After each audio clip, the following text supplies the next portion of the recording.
Hello বন্ধুরা, কেমন আছেন সবাই? আশা করি ভালো আছেন। আবারও টপ জব বিডিতে নতুন আরেকটি চাকরির বিজ্ঞপ্তিতে আপনাদের স্বাগতম। বন্ধুরা, আপনারা জানেন কি সুরক্ষা সেবা বিভাগ নতুন করে তাদের সার্কুলার প্রকাশ করেছে। সুরক্ষা সেবা বিভাগ সার্কুলারটি তাদের অফিসিয়াল ওয়েবসাইটে প্রকাশ করা হয়েছে 27 জানুয়ারি 2025 তারিখে। প্রতিষ্ঠানটিতে 2টি পদে মোট 2জন লোককে নিয়োগ দেওয়া হবে। SSD job circular 2025। আগ্রহী সকল জেলার ছেলে ও মেয়ে উভয় প্রার্থী ডাকযোগের মাধ্যমে আবেদন করতে পারবেন। আজকের ভিডিওতে আমরা আপনাদের সাথে আলোচনা করব সার্কুলারটির আবেদন যোগ্যতা, অনলাইনে আবেদন ফর্ম পূরণ করার নিয়ম, নিয়োগ পরীক্ষা, পরীক্ষার তারিখ, ফলাফল এবং প্রবেশপত্র ডাউনলোড সম্পর্কে। তাই ভিডিওটি না টেনে সম্পূর্ণ দেখার অনুরোধ রইল। তাহলে সার্কুলার সম্পর্কিত খুঁটিনাটি সকল বিষয় সম্পর্কে জানতে পারবেন। তো বন্ধুরা, ভিডিওটা শুরু করার আগে আপনাদের কাছে ছোট্ট একটা রিকোয়েস্ট। আপনি যদি আমার চ্যানেলে নতুন হয়ে থাকেন তাহলে চ্যানেলটা অবশ্যই সাবস্ক্রাইব করবেন। আর ইতিমধ্যে যদি সাবস্ক্রাইব করেন তাহলে আপনাকে অসংখ্য ধন্যবাদ। তো বন্ধুরা, দেরি কিসের? চলুন সুরক্ষা সেবা বিভাগ সার্কুলারটি নিয়ে বিস্তারিতভাবে আলোচনা করা যাক। দেখে নেওয়া যাক কী কী পদ থাকছে, কী কী শর্তাবলী থাকছে ইত্যাদি বিষয় নিয়ে বিস্তারিতভাবে আলোচনা করা যাক। তো বন্ধুরা, আপনারা দেখতেই পারছেন গণপ্রজাতন্ত্রী বাংলাদেশ সরকার স্বরাষ্ট্র মন্ত্রণালয় সুরক্ষা সেবা বিভাগ মিশন শাখা বাংলাদেশ সচিবালয় ঢাকা। প্রকাশের তারিখ 27 জানুয়ারি 2025 তারিখ। এখানে পদসংখ্যা থাকবে দুইটি পদসংখ্যার মধ্যে 1 নম্বরে যে পদটি থাকবে সেটি হলো পাসপোর্ট ও ভিসা। পদের নাম ও বেতন স্কেল।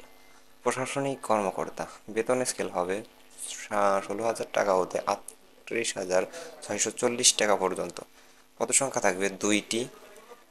আবেদনকারীর যোগ্যতা, পদ সার্কুলারটিতে আবেদন করতে প্রার্থীর যে ধরনের যোগ্যতা থাকতে হবে: সুরক্ষা সেবা বিভাগে কর্মকর্তা, প্রশিক্ষণ কর্মকর্তা অথবা সমমর্যাদা সম্পন্ন চাকরি এবং ইমিগ্রেশন ও পাসপোর্ট অধিদপ্তরের মর্যাদা সম্পন্ন কর্মচারী হতে হবে।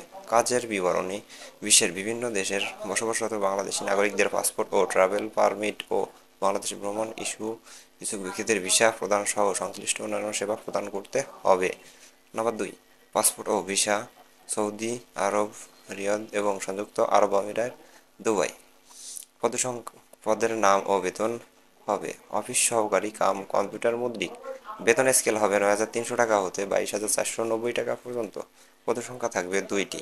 আবেদনকারীর যোগ্যতা থাকতে হবে সুরক্ষা সেবা বিভাগ কর্মকর্তা, অফিসার সহকারী কাম কম্পিউটার মুদ্রিক অথবা সমমর্যাদা সম্পন্ন কর্মচারী এবং ইমিগ্রেশন ও পাসপোর্ট অধিদপ্তরের মর্যাদা সম্পন্ন কর্মচারী হতে হবে। কাজের বিবরণী: বিশ্বের বিভিন্ন দেশে বসবাসরত বাংলাদেশের নাগরিকদের পাসপোর্ট ও ট্রাভেল পারমিট, বাংলাদেশ ভ্রমণ ও ইচ্ছুক ব্যক্তিদের ভিসা প্রদান সহ ইত্যাদি বিষয় সেবা প্রদান করতে হবে। তো বন্ধুরা, এই ছিল তাদের সার্কুলারটি। এরপর আপনাদের সাথে আলোচনা করব তাদের কিছু উল্লেখিত কিছু শর্তাবলী নিয়ে। সুরক্ষা সেবা বিভাগ, স্বরাষ্ট্র মন্ত্রণালয় এবং ইমিগ্রেশন ও পাসপোর্ট অধিদপ্তর কর্মকর্তা যোগ্য ও আগ্রহী কর্মচারীগণ যথাযথ কর্তৃপক্ষের মাধ্যমে 20/2/2025 তারিখ রোজ বৃহস্পতিবার বিকাল 5টার মধ্যে নির্ধারিত ফর্ম সংযোজনী 3 পূরণপূর্বক সিনিয়র সচিব স্বরাষ্ট্র মন্ত্রণালয় সম্বোধন করে শিক্ষাগত যোগ্যতা সত্যায়িত ছায়ালিপি ও পাসপোর্ট সাইজের 2 কপি সত্যায়িত ছবি সহ আবেদন করবেন। লিখিত আবেদনপত্র নির্ধারিত তারিখ ও সময়ের মধ্যে সিনিয়র সচিব, মিশন শাখা সুরক্ষা সেবা বিভাগ, স্বরাষ্ট্র মন্ত্রণালয়, ভবন নং 8, কক্ষ নং 216, তৃতীয় তলা এর নিকট পৌঁছাতে হবে। নির্ধারিত সময়সীমা অতিক্রম হওয়ার পর এবং সংশ্লিষ্ট কর্তৃপক্ষের গ্রহণের ব্যতিরেকে কোনো আবেদন গ্রহণযোগ্য হবে না। আপনাদের নির্ধারিত সময়ের মধ্যে তাদের নির্দিষ্ট ঠিকানায় আপনার আবেদনটি পৌঁছাতে হবে এবং এই সময় শেষে তারা আবেদনপত্র গ্রহণ করবে না। ভুল ও অসম্পূর্ণ তথ্য সম্বলিত আবেদনপত্র সরাসরি বাতিল বলে গণ্য করা হবে। নাম্বার 2, আবেদনকারীর চাকরি স্থায়ী হতে হবে। যে সকল কর্মচারী চাকরি হতে অবসর গ্রহণ করেছেন 3 কপি বাৎসরিক সময়ের, তাদেরকে এই পদে নিয়োগের জন্য বিবেচনা করা হবে না। 1 জানুয়ারি 1992 তারিখের পর জন্মগ্রহণকারীর সন্তান যাদের সন্তান সংখ্যা 2 এর অধিক, তাদের আবেদন বিবেচনাযোগ্য হবে না। তো বন্ধুরা, এই ছিল তাদের শর্তাবলী। এত সময় আমাদের সাথে থাকার জন্য ধন্যবাদ। দেখা হচ্ছে পরবর্তী কোনো ভিডিওতে।